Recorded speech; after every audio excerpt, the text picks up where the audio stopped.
J'ai essayé une de ces applis de géocaching. Et maintenant, je ne sais pas où je suis. Et j'ai peur. Je m'appelle Mathéus. Je viens du Brésil.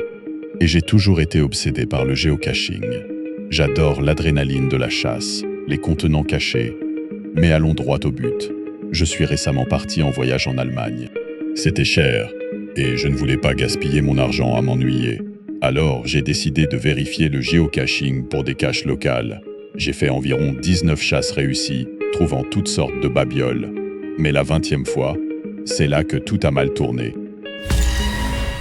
J'ai choisi un endroit qui avait l'air suffisamment normal. Colline de la forêt de Thuringe.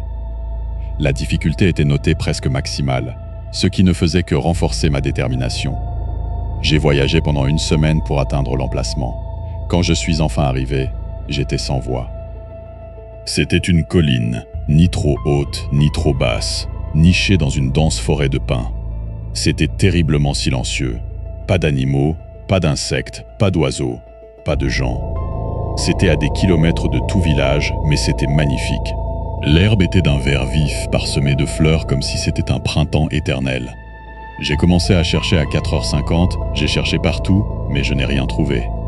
À 18h, après 14 heures de recherche, j'étais plus que frustré. Puis, vers 20h, quelque chose d'impossible est arrivé. J'ai trouvé une petite grotte. Cela ressemblait à la tanière d'un animal, mais l'intérieur était étrangement propre et vide. Plus étrange encore, il y avait plus de bruit à l'intérieur qu'à l'extérieur. Comment était-ce possible? Je n'ai rien trouvé, et je suis ressorti en rampant pour tomber sur quelque chose qui n'était pas là auparavant. Putain de merde, ai-je hurlé en sursautant. Une cabine en bois rustique était apparue au sommet de la colline. Je pensais peut-être que je venais de la rater, mais en y repensant, ça semble idiot. Je suis un gars distrait. Une fois, à 16 ans, je me suis fait cambrioler et je n'ai réalisé qu'il y avait une arme chargée pointée sur moi qu'après 5 minutes de l'escroquerie. Donc je me suis convaincu que je n'avais tout simplement pas remarqué une maison entière. Je suis entré. Elle avait l'air abandonnée depuis des années, mais elle était impeccable, trop propre. On avait l'impression qu'elle avait été habitée, ce qui me terrifiait. Est-ce que je faisais intrusion? Mais le pire, c'était l'odeur. Ça sentait le moisi et la décomposition, comme si quelque chose, ou quelqu'un, était mort et se décomposait derrière les murs. J'ai fouillé chaque pièce. Salon? Rien. Chambre? Rien.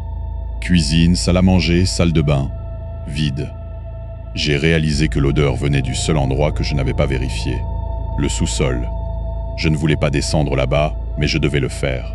J'ai pris un gant dans la cuisine, un couteau pour ma défense, et j'ai utilisé la lampe torche de mon téléphone. Les escaliers étaient massifs et plongés dans le noir total. Je pensais qu'il y aurait 10, peut-être 15 marches, mais ma lampe torche était inutile. L'obscurité était si épaisse qu'on aurait dit qu'elle avalait la lumière. J'ai commencé à compter 8, 9, 10 marches. Pas de sol. 15, 20, 40. Ça n'en finissait pas. 50, 100, 300, 900. J'étais épuisé, mais je me souviens du décompte final. 978 marches. 978. Quel genre de sous-sol était-ce? Enfin, j'ai vu de la lumière. J'ai touché le sol. Quand mes pieds ont touché le sol, je n'ai ressenti aucun soulagement.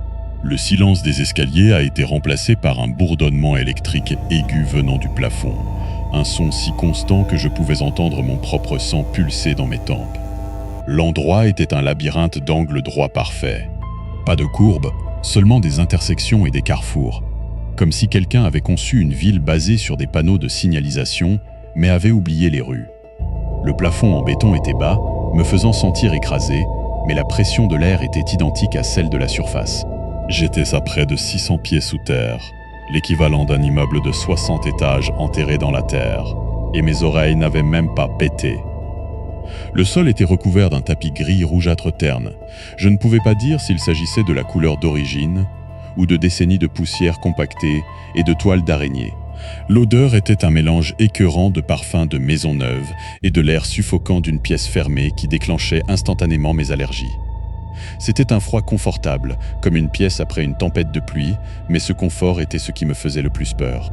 Les portes en bois menaient à des pièces qui semblaient normales. Chambre, salle de bain, salon. Certaines étaient vides. D'autres avaient une seule chaise dans un coin, face au mur. On avait l'impression de redevenir un enfant, se réveillant d'un cauchemar et réalisant que l'on est seul à la maison. Tout semblait familier, mais ton instinct te crie que quelque chose ne va pas fondamentalement. J'ai pensé à faire demi-tour, mais l'idée de remonter 978 marches était paralysante. En plus, l'obscurité de l'escalier avait l'air différente d'ici. Elle semblait solide, comme le seul point dans l'univers qui absorbe 101% de toute lumière. Je me suis éloigné. Il doit y avoir une autre sortie. Je me suis murmuré. J'ai vérifié mon téléphone. Il était 20h01. Comment tout cela avait-il pu ne prendre qu'une minute? Il me restait une petite charge de batterie et un faible signal. J'ai ouvert mon GPS. Je me suis figé. Noir. Juste noir. Il n'y avait rien. Le point marquant ma position flottait dans un vide total. J'ai zoomé, j'ai dézoomé, mais l'immensité du noir restait. J'ai essayé d'appeler un ami que j'ai rencontré en Allemagne. Il a répondu. « Otto, es-tu là ? Mathéus, c'est toi, mec ? Tu te souviens du restaurant où on devait aller aujourd'hui ? Je t'ai attendu. » Je sais, mais ça n'a plus d'importance, Otto. Ton signal est mauvais. Trouve un endroit avec un meilleur signal. Merde, Otto. Écoute-moi, je suis sérieux. Le signal est mort. Ma batterie est tombée à 0%. Et puis, les escaliers, ils ont disparu juste devant mes yeux. Ce n'était pas un fondu. Ils ont disparu dans une onde de choc qui m'a projeté contre le mur. Je me suis relevé en panique, mais je n'ai même pas eu le temps de comprendre ce qui venait de se passer, parce que plus loin dans le couloir, je l'ai vu. Ça ressemblait à un humain, mais ça ne l'était pas. Sa peau ne correspondait pas à son corps. Ses dents étaient en désordre. Ses yeux étaient faux, fondamentalement faux. Il était nu et sa bouche était ouverte d'une façon anormale. Sa mâchoire pendait tout droit vers le bas, comme si elle était retenue par des fils invisibles. Il bougeait comme un costume vide, de manière saccadée et anormale. Quand ses yeux flottants se sont enfin fixés sur moi, j'ai couru. Je n'ai jamais couru aussi vite de ma vie. La chose était incroyablement rapide, mais sa vitesse était aussi sa faiblesse. Elle ne pouvait pas gérer les virages à 90 degrés et se cognait sans cesse contre les murs. J'ai plongé dans une pièce et j'ai barricadé la porte. Par l'espace en bas, j'ai vu son ombre rester là. Elle n'a pas frappé. Elle est juste restée là. Finalement, elle est partie. Alors que j'étais assis au sol pour reprendre mon souffle, ma main a touché quelque chose, visqueux, gluant, chair. C'était un cadavre humain. Je n'étais pas seul ici. Il portait une combinaison de protection marron, presque de la même couleur que le bois des murs. Je l'ai fouillé avec un mélange de dégoût et de désespoir. Il avait une lampe torche, une batterie externe et un téléphone modifié avec une mini-antenne réseau attachée. J'ai utilisé son Face ID pour le déverrouiller, j'ai dû retirer le masque de son visage pour le faire. Bingo. Il n'y avait rien sur le téléphone, mais j'ai activé le point d'accès pour charger et connecter mon propre téléphone. J'ai trouvé sa carte d'identité. Il s'appelait Richard. Il avait 23 ans. Pas de famille.